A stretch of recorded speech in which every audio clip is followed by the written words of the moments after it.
దీపావళి అంటే ఉత్సవాలు, దీపాలు, అలంకరణలు, కొనుగోళ్లు, టపాకాయలు, పూజలు, ప్రార్థనలు, బహుమతులు, ఫలహారాలు భారతీయ సంస్కృతికి ప్రతిబింబంగా వెలుగొందేవి భారతీయ పండుగలు.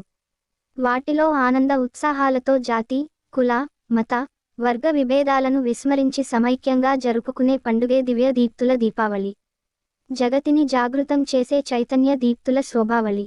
నరకాసురుడనే రాక్షసుడిని సంహరించిన మరుసటి రోజు అతడి పీడ వదిలిన ఆనందంలో ప్రజలు దీపావళి చేసుకుంటారని పురాణాలు చెబుతున్నాయి. అలాగే లంకలోని రావణుడిని సంహరించి శ్రీరాముడు సతీసమేతంగా అయోధ్యకు తిరిగి వచ్చినప్పుడు కూడా ప్రజలు ఆనందోత్సవాల మధ్య దీపావళిని జరుపుకున్నారని రామాయణం చెబుతోంది. చీకటిని పారదోలుతూ వెలుగులు తెచ్చే పండుగగా, విజయానికి ప్రతీకగా దీపావళి పండుగను జరుపుకుంటారు. దీపమాళికల శోభతో వెలుగొందే గృహాంగణాలు, ఆనంద కోలాహలంతో వెల్లివిరిసే ఆబాల గోపాలం, నూతన వస్త్రాల రెపరెపలు, పిండివంటల గుమగుమలు, బాణసంచా చప్పుళ్ళు ఈ దివ్య దీపావళి సోయగాలు.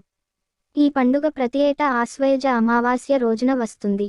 దీపాల పండుగకు ముందు రోజు ఆశ్వయుజ బహుళ చతుర్దశి. దీన్ని నరక చతుర్దశిగా జరుపుకుంటారు. దీపాలంకరణ మరియు లక్ష్మీ పూజ. దీపజ్యోతిని పరబ్రహ్మ స్వరూపంగా, మనోవికాసానికి, ఆనందానికి, నవ్వులకు, సజ్జనత్వానికి, సద్గుణ సంపత్తికి నిదర్శనంగా భావిస్తారు. మహిళామణులంతా ఆశ్వీయుజ బహుళ చతుర్దశి నుండి కార్తీక మాసమంతా సంధ్యా సమయంలో మట్టి ప్రమిదలలో దీపాలను వెలిగిస్తారు. చివరకు ఈ దీపాలను ముత్తైదువులు కార్తీక పౌర్ణమికి సముద్ర స్నానాలను ఆచరించి జీవనదులలో వదులుతారు. ఇవి సౌభాగ్యానికి, సౌశీల్యానికి, సౌజన్యానికి ప్రతీకలుగా భావిస్తారు. ఈ దీపావళి శరదృతువులో రావడం చేత విశేషం.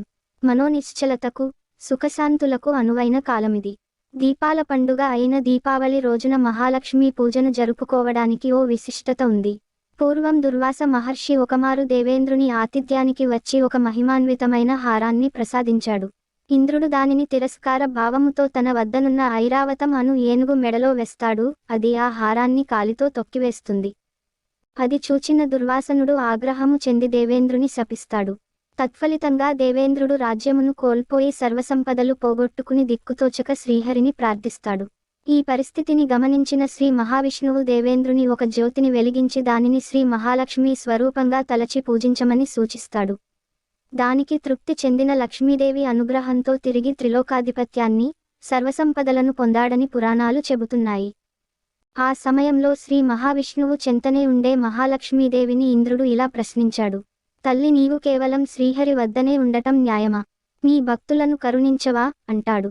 దీనికి ఆ మాత సమాధానమిస్తూ, త్రిలోకాధిపతి, నన్ను త్రికరణ శుద్ధిగా ఆరాధించే భక్తులకు వారి వారి అభీష్టాలకు అనుగుణంగా, మహర్షులకు మోక్షలక్ష్మీ రూపంగా, విజయాన్ని కోరేవారికి విజయలక్ష్మిగా, విద్యార్థులు నన్ను ఆరాధిస్తే విద్యాలక్ష్మిగా, ఐశ్వర్యాన్ని కోరి ఆరాధించేవారికి ధనలక్ష్మిగా, వారి సమస్త కోరికలు నెరవేర్చే వరలక్ష్మీదేవిగా ప్రసన్నురాలిని అవుతాను అని సమాధానమిచ్చింది. అందుచేత దీపావళి రోజున మహాలక్ష్మిని పూజించేవారికి సర్వసంపదలు చేకూరుతాయని విశ్వాసం. నరక చతుర్దశి. కృష్ణుడు మరియు సత్యభామ కలిసి నరకాసురుడి సైన్యాలతో పోరాడుతున్న చిత్రం. ఆశ్వయుజ బహుళ చతుర్దశి నరక చతుర్దశిగా ప్రసిద్ధి పొందింది. నరకాసురుడనే రాక్షసుడు చెలరేగి సాధు జనాలను పీడిస్తూ దేవ, మర్త్యలోకాలలో సంక్షోభాన్ని కలిగిస్తుంటాడు. కృతయుగంలో హిరణ్యాక్షుని వధించిన వరాహస్వామికి భూదేవికి అసుర సంధ్యా సమయంలో జన్మిస్తాడు నరకుడు. అతడు లోక కంటకుడైన మహావిష్ణువు వధించరాదని తల్లి అయిన తన చేతిలోనే మరణించేలా వరం పొందుతుంది భూదేవి. మహావిష్ణువు ద్వాపర యుగంలో శ్రీకృష్ణ భగవానునిగా అవతరించినప్పుడు భూదేవి సత్యభామగా జన్మిస్తుంది. అప్పటికి నరకాసురుడు లోక కంటకుడై చేస్తున్న అధర్మ కృత్యాలను అరికట్టడానికి సత్యభామ సమేతంగా తరలి వెళ్తాడు శ్రీకృష్ణుడు. వారి మధ్య జరిగిన భీకర సంగ్రామంలో భూదేవి అంశ అయిన సత్యభామ శరాఘాతాలకు మరణిస్తాడు నరకుడు. తన పుత్రుని పేరైనా కలకాలం నిలిచి ఉండేలా చేయమని సత్యభామ ప్రార్థించడంతో ఆ రోజు నరక చతుర్దశిగా పిలువబడుతుందని వరం ప్రసాదిస్తాడు శ్రీకృష్ణుడు. నరకుని చెర నుండి సాధుజనులు 16,000 మంది, రాజకన్యలు విడిపించబడ్డారు. ధర్మం సుప్రతిష్టమైంది. నరకాసురుని పీడ విరగడైందన్న సంతోషంతో ఆ మరుసటి రోజు ప్రజలు సంబరాలు జరుపుకుంటారు. ఈ సంబరాలు జరుపుకునే రోజు అమావాస్య కావడంతో చీకటిని పారద్రోలుతూ, దీపాలతో తోరణాలు వెలిగించి, బాణాసంచా కాల్చి వేడుక చేసుకున్నారు. కాలక్రమంలో అదే దీపావళి పర్వదినంగా మారింది. దీపావళి పండుగ రావడం వెనుక ఎన్నో కథలు ఉన్నాయని మన పురాణాలు చెబుతున్నాయి.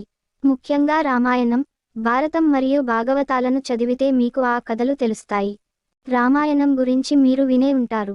అయోధ్యకు రాజు అయిన తండ్రి దశరథుని కోరిక మేరకు శ్రీరాముడు సీతాలక్ష్మణ సమేతుడై 14 ఏళ్లు అడవిలో నివసించేందుకు వెళతాడు. వనవాసం చేస్తుండగా లంకాధీసుడైన 10 తలల రావణాసురుడు సీతను ఎత్తుకు వెళతాడు. ఆ తర్వాత రావణాసురునితో జరిపిన యుద్ధంలో విజయం పొందిన శ్రీరామచంద్రుడు సతీసమేతంగా అయోధ్యకు విచ్చేస్తాడు. ఆ రోజు అమావాస్య. అయోధ్య అంతా చీకట్లతో నిండి ఉంటుంది. దాంతో శ్రీరామునికి స్వాగతం పలికేందుకు అయోధ్యావాసులు దీపాలను వెలిగించి అమావాస్య చీకట్లను పారద్రోలుతారు. ఆనాటి నుంచి దీపావళి పండుగను మనం జరుపుకుంటున్నాం. ఇక రెండవ కథగా నరకాసుర సంహారాన్ని తెలుసుకుందాం. ప్రాద్యోషపురానికి రాజు నరకాసురుడు. బ్రహ్మదేవుని నుంచి పొందిన వరగర్వంతో నరకాసురుడు దేవతలను మహర్షులను నానా ఇబ్బందులు పెడుతుంటాడు. నరకాసురుని ఆగడాలు శృతిమించడంతో సత్యభామ సమేతుడైన శ్రీకృష్ణుడు నరకాసురుని సంహరిస్తాడు. నరకాసురుని పీడ విరగడవ్వడంతో ప్రజలు దీపాలు వెలిగించి పండుగను జరుపుకున్నారు.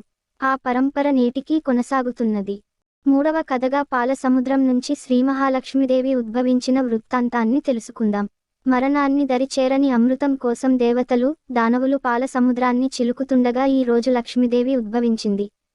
సకల అష్టైశ్వర్యాలను ప్రసాదించే లక్ష్మీదేవికి దీపావళి నాటి సాయంత్రం హిందువులు ప్రత్యేక పూజలు చేస్తారు. నాలుగవ కథగా భారతంలోని ఇతివృత్తాన్ని చెప్పుకుందాం. కౌరవులు సాగించిన మాయా జూదంలో ఓడిన పాండవులు 13 ఏళ్లు వనవాసం, 1 సంవత్సర కాలం అజ్ఞాతవాసం సాగించి తమ రాజ్యానికి తిరిగి వస్తారు. ఆ సందర్భంగా ప్రజలు దీపాలు వెలిగించి వారికి స్వాగతం పలుకుతారు. ఐదవ వృత్తాంతంగా రైతుల గురించి తెలుసుకుందాం. గ్రామీణ ప్రాంతాలలో పంట చేతికి వచ్చే సందర్భాన్ని పురస్కరించుకుని అన్నదాతలు దీపావళి పండుగను చేసుకుంటారు. మంచి పంట దిగుబడిని అందించినందుకు ఇష్టదైవానికి కృతజ్ఞతగా ప్రత్యేక పూజలు చేసి పండుగ జరుపుకుంటారు.